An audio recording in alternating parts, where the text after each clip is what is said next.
कर छियो प्यार में बुझी है तो खेल गे नहीं तो छोरिया हो जही तो झमेल गे कर छियो प्यार में बुझी है तो खेल गे नहीं तो छोरिया हो जही तो झमेल गे हमारा समूह जमर बेत सुन घायल कर देबो गे तोहर चुमा वाला वीडियो वीडियो वीडियो वीडियो गे तोहर चुमा वाला वीडियो वायरल कर देबो तोहर चुमा वाला वीडियो वायरल कर देबो तोहर चुमा वाला वीडियो गे तोहर चुमा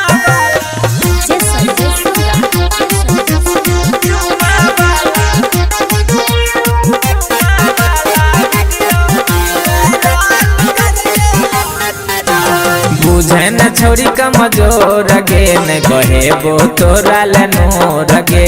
छौरा छिए रंगदार हम सगरो छिए है सोर गे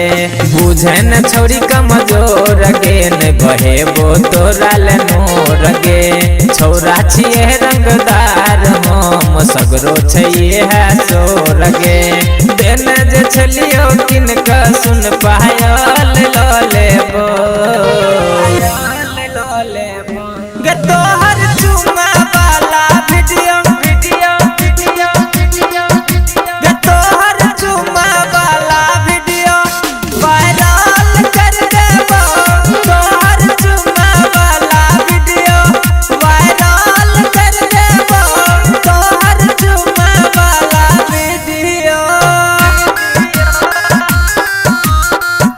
गे तोहर चुमा